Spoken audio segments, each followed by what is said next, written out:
There's a perception in high culture, high society that sitcoms, that popular culture, that comics are somehow low art, that they are not as significant as an opera, ballet, as great literature. So I want to offer a counterpoint to this perception, which first of all looks at the connection between meaning and feeling.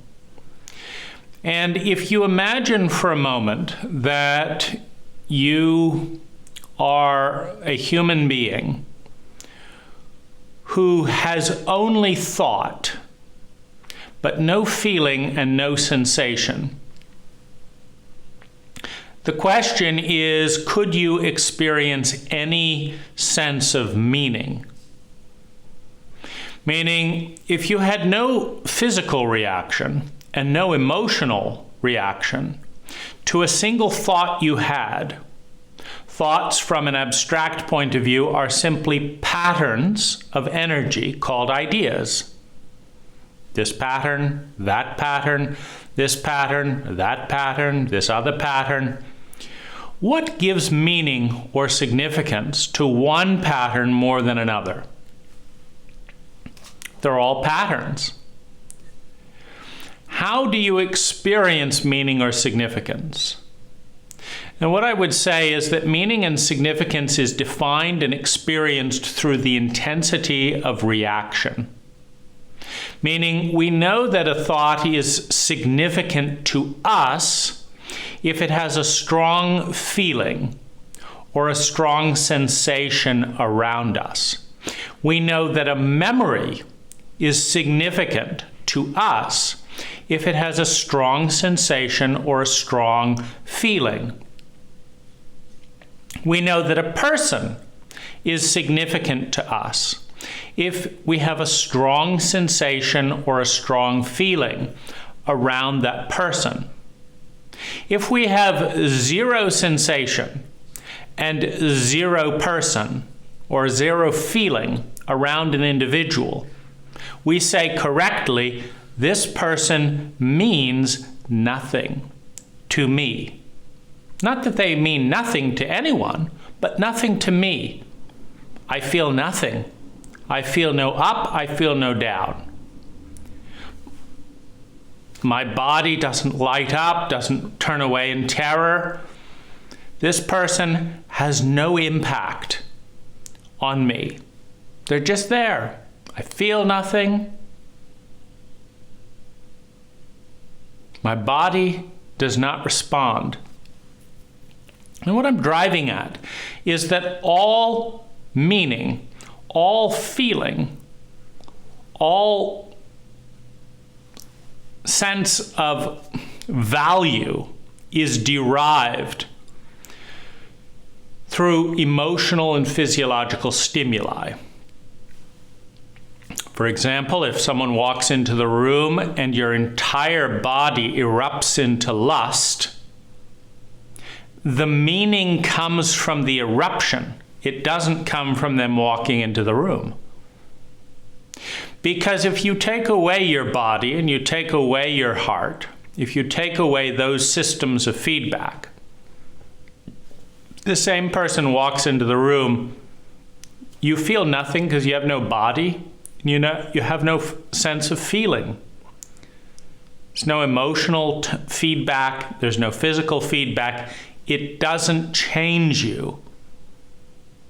So all meaning, all significance comes from being changed, comes from impact. And all impact is experienced emotionally or physiologically. Now, it can be experienced indirectly as mental, meaning if someone gets you to think something, and then you have a feeling about that thought, or your body reacts to that thought, now it has meaning. It has significance. But the significance comes from the sensation and the feeling. In other words, if you're an unfeeling head without a body, Your mind can show you every thought in the universe. You just don't feel anything. They mean absolutely nothing. And because they mean absolutely nothing, it doesn't matter to you whether this thought is playing or that thought is playing. It doesn't matter if you are visualizing this or that. It doesn't matter for how long. There's no judgment. There's no discernment. It means nothing. It's just noise. Now, similarly, if you are a body without a heart and without a mind, you're a body with no consciousness. The part of me that says, oh, I feel pain, or that feels painful, or that's my toe, that's a mind. And the part of you that has an emotional reaction to that, that's a heart. That's a feeling. So, if you are a vegetable held in place with a breathing apparatus, kept alive, kept moving, the brain is vaguely functioning,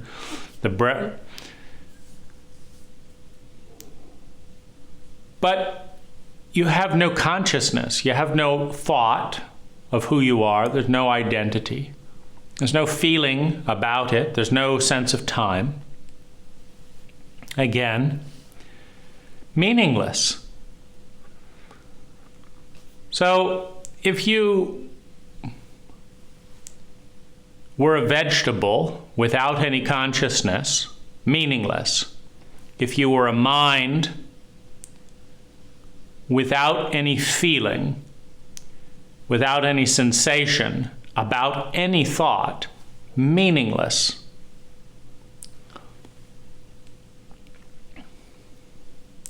If you are a heart without any thought and without any body, there is some meaning.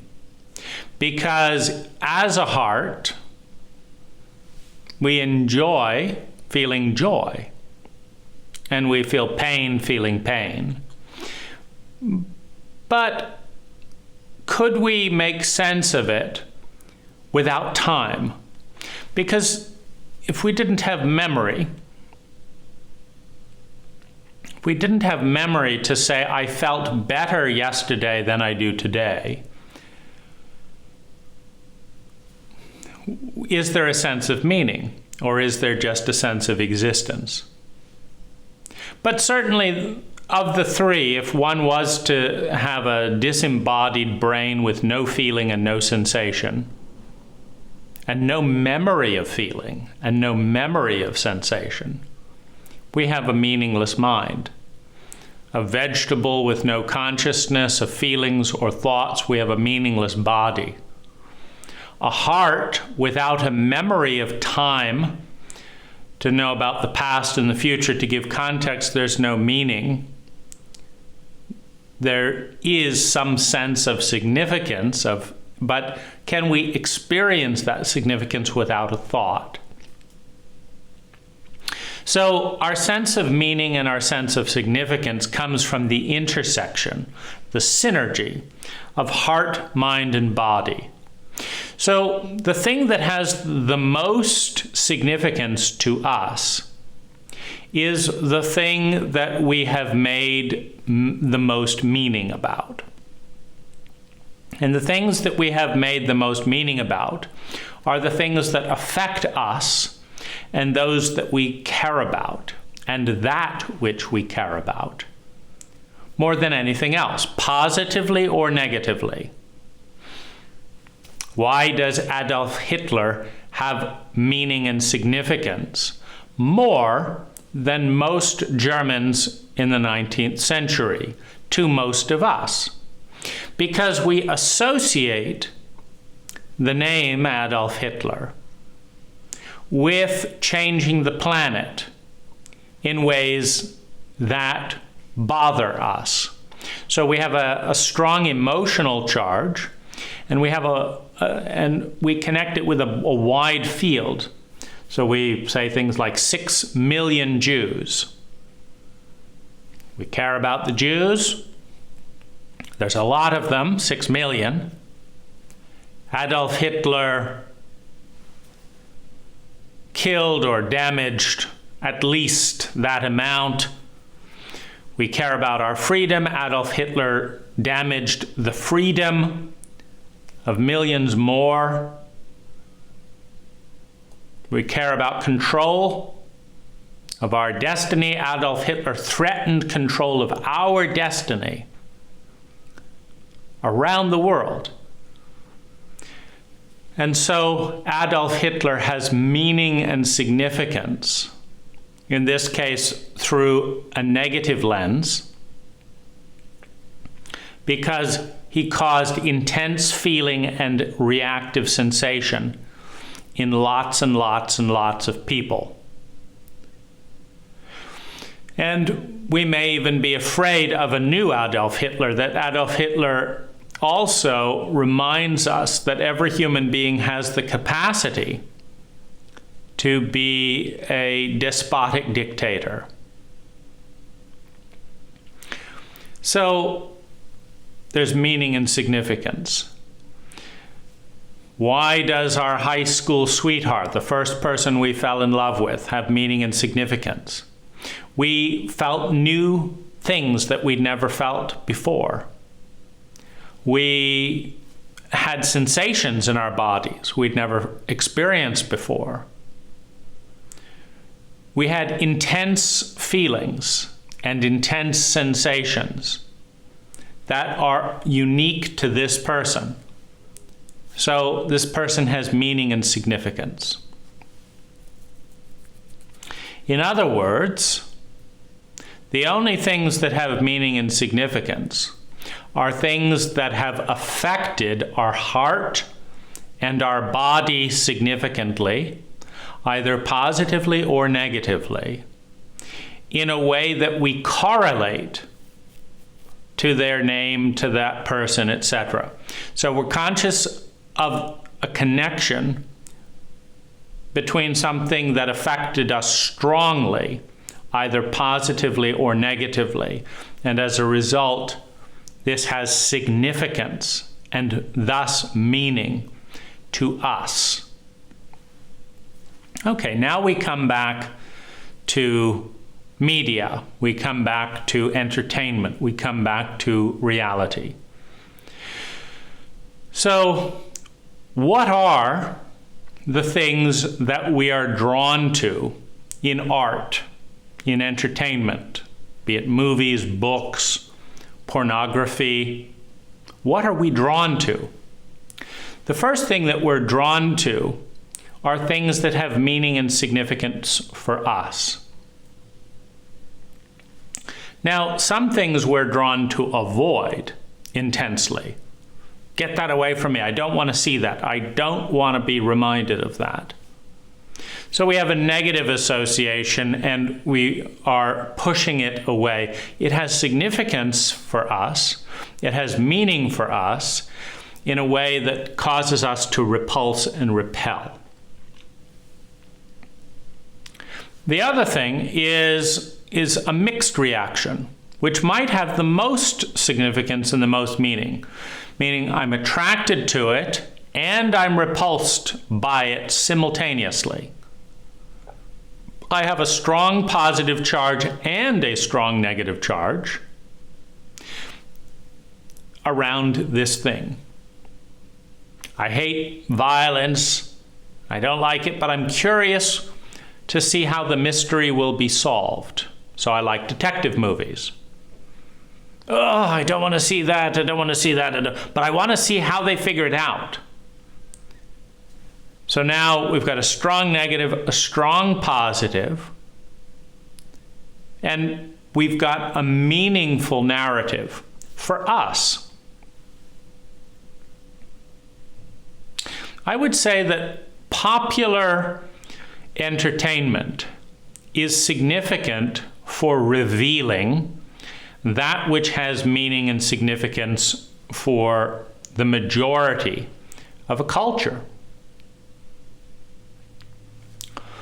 So what gives something meaning and significance? One is the intensity of sensation. The other is beliefs. Beliefs give meaning and significance. For example, the belief that death is the end of a person gives violence more significance. So in a culture that is obsessed with violence, where people will go and watch a TV show or watch the news or watch something that has violence, it has more significance for that culture than another culture that will not watch something that is obsessed with violence. So you would have to say, well, this culture is obsessed, has a very strong reaction to physical violence, particularly death. And then you would say, well, what does that suggest? It suggests that in order to engage the audience, first of all, the audience has to be predisposed to violence. They have to have been exposed to violence, to know what it is, number one. Number two, they have to have had strong reactions to violence. And they have to believe that violence will be in their future. Because if you do not believe that something will be in the future, it has very little relevance to you. If you do not believe that something will be in your future, it has very little relevance to you. It has little meaning because you don't have a strong feeling about something that you don't anticipate experiencing in your future. So, the entertainment industry is an industry that is engineered to capture attention. In order to capture your attention, it must be the single most compelling option available to you. Meaning every single person who wants to be entertained chooses the media that has the most feeling for them, the most significance for them, the most value for them as measured in meaning and significance.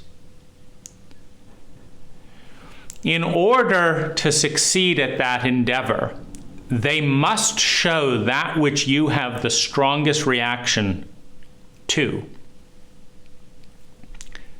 and are willing to experience. The strength of the reaction determines how meaningful it is to you. And your willingness to experience it determines whether they have a viable piece of media. If you're not willing to experience something, it doesn't matter if it would have a reaction or not. If you're not willing to go to a horror movie because you don't like the intensity of reaction, then they've failed to capture you as an audience. And if they fail with every human being, they've failed to fund their piece of entertainment, be it the news.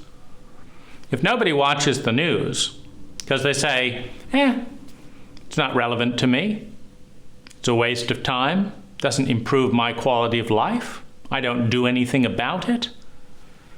It's not like I need to know that Mr. Arafat was detained in Palestine. Doesn't affect me in any way. It's not news to me. I'm not watching it. Well, then the news loses ratings. And the advertisers that pay all these people to go out and gather news refuse to pay. And the boss refuses to pay the reporters. And the reporters refuse to go out and gather news that nobody watches and nobody's going to pay for. And the news disappears. It's not meaningful to a majority of its viewers. It's not meaningful. It has no value. And so it dies out. That which is the most popular, the most watched, the most exciting, the most engaging of the media available to a people are reflections of that which has most meaning for those people, meaning the most intense feelings are felt and the most desire is felt for that version of intense feelings by its audience, which means and speaks to what that audience believes about their future. What an audience believes about their future has meaning and feeling and significance to them. And because it has meaning, significance, and feeling to them, it has value to them. And because it has value to them, because more importantly, it has more value than any other piece of media that they could consume at that time, they watch that media as opposed to this one, this one, this one, this one, this one, this one, this one, or this one. They read this book instead of all the other books. Now that meaning can come in a variety of different ways. If your teacher is going to humiliate you because you didn't read a book that you don't like reading, and you believe that the humiliation will occur, and you are passionate about avoiding that humiliation, you may read the book because the book doesn't have any meaning personally to you, but avoiding the public humiliation does. If you are in a group of snooty sophisticates who look down on anyone who hasn't read this book and you want their validation, you may read the book, not because you enjoy it, not because it means anything. Its only meaning comes from the rank derived by snooty people not denigrating you for not reading the book.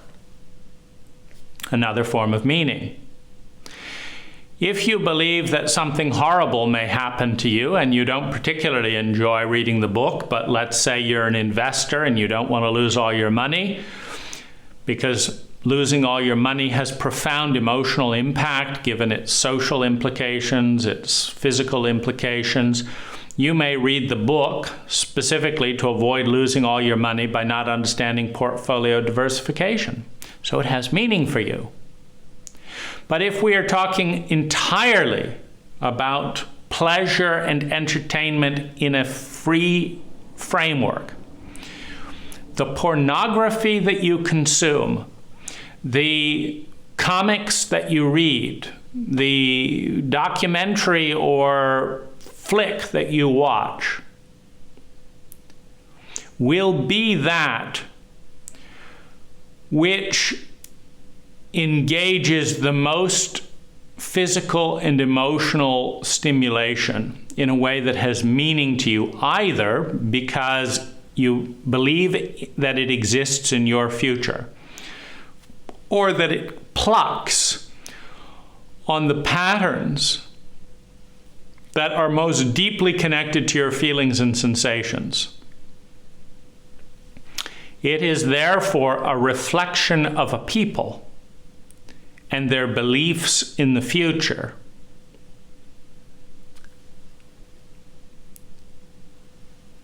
That is understood and portrayed by what is most popular. If in pornography it is a woman being raped that has the most views of any porn movie in a culture, then it stands to reason that the feelings about raping or being raped are more intense than the feelings about loving and being loved. Otherwise, the pornography about loving and being loved would get more views. That the feelings about raping and being raped are more intense than the feelings of loving and being loved. Simultaneously, this suggests that there is more belief and anticipation in raping or being raped than in loving and being loved.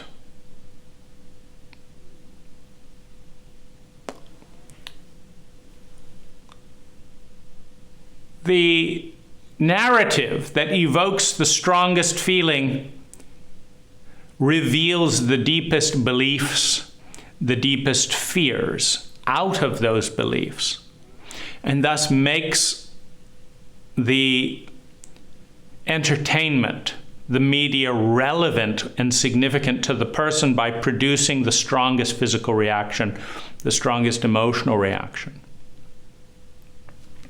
The movie that gets the most views explores the belief in the future,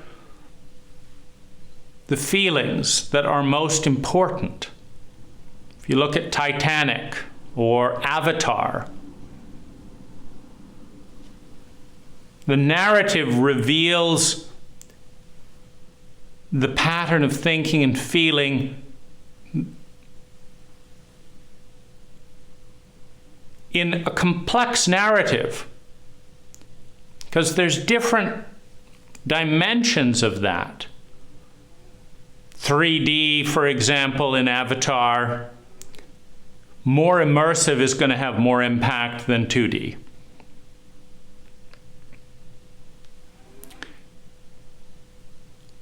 A movie about interspecies speaks to the fact that we have strong feelings about being alone in the universe and connecting in the universe. The narrative of technology and spaceships speaks to the fact that we have strong feelings about technology and spaceships. The narratives of conquest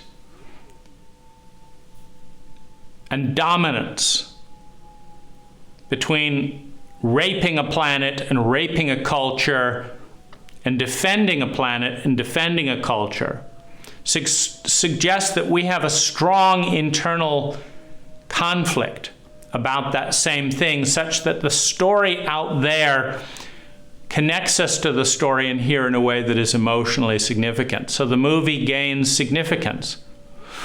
The fact that we want to belong means that popular movies are watched by people who will watch anything that many people watch, so that they're not left out. So we have indications of a fear of being left out, that doing something that everyone else is doing answers. The fact that it is the highest grossing film of all time, or whatever it is, attracts people who are drawn to money and who have strong inner dialogues about money, believing that money will affect their future in important ways in the future. The fact that something is well made, is modern, is cutting edge, i.e., James Cameron developed new 3D technology, suggests that whatever is new and modern is somehow more meaningful and significant to us as we've defined our identity than something that is traditional and old. I want to be connected to what is new and improved and modern and cutting edge, and not with what is old-fashioned or normal. I want the new technology. So we have multi-levels. And then the movie is about flying. One of the dominant themes is flight, suggesting that what grips an audience is fantasies and dreams and sensations of flight. And another is humiliation. The humiliation of a boy, of a teenager, of a young man from our world, humiliated by a woman, by a young woman from another world, suggests that there's emotional resonance that says that I expect that to happen in my future. I expect to humiliate a boy if I'm a woman, and I expect to be humiliated by a woman if I'm a man. And so watching that happen as he enters her world, it suggests that that has meaning because I believe it will happen to me. So I want to understand how he transcends that crisis. It'll be devastating when I am humiliated by a woman. I expect and believe it will happen, and I want to learn how he transcends that devastation and triumphs over that particular trauma. And I expect the indigenous parts of my psyche to be dominated, manipulated, and raped by the capitalist paradigm in myself, in my family, and in my cult. And I want to see how the most beautiful and true and rich parts of me come back from that devastation, from that threat to identity. I want to see how beauty, truth, and goodness prevail in the force of hedonistic, materialistic, unconscious domination. How nature returns in the war with machines. Something about my body comes alive. It's a meaningful conversation. So the movie has meaning because the conversation has meaning. And the conversation has meaning because my body tingles. My body gets lost. My heart feels things. Please don't cut down that tree. Please listen. Oh my goodness, gosh, that feels so horrible to see. Gosh, how else would he behave? He doesn't know. Of course he's making mistakes. Gosh, give him a chance. It's a meaningful conversation because it's a conversation that exists in our own lives, in our own projected future. In other words, Netflix is dominating and expanding in the sphere of communication for one reason and one reason only. They are in service to what subgroups of people passionately engage with and want to watch. So whether it's 08 or Sense8 or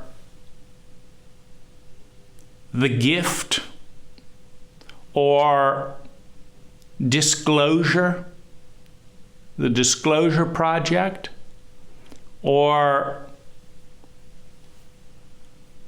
is it Tiger King, or whatever it is, they're tapping into the deepest archetypal conversations that we believe will be present in our future, that we are experiencing in our current lives. And they're doing a masterful symbolic representations of the conversations in our heart. And if they do that diligently and well without political agenda, viewership will explode. And if they charge for that viewership, the stock price will explode. Whoever serves the truth of what most stimulates meaning and significance, of what most causes a reaction in the heart and mind of the viewer, will command the respect and attention of more eyes. Whatever commands the respect and attention of more eyes will increase in value, which will ultimately, in a well-managed company, be reflected in share price, which is why Netflix is and has been exploding on the stock market and as a percentage of attention in people's eyes around the world. It's why they have one of the biggest content production budgets, billions upon billions every year. To do what? To tell stories that cause deeper and more profound sensation and reaction than any other story on the planet. To tell stories that have meaning, because they reveal the truth of people's deepest desires and deepest fears, which is the only thing that has meaning to a human heart, a human mind, and a human body.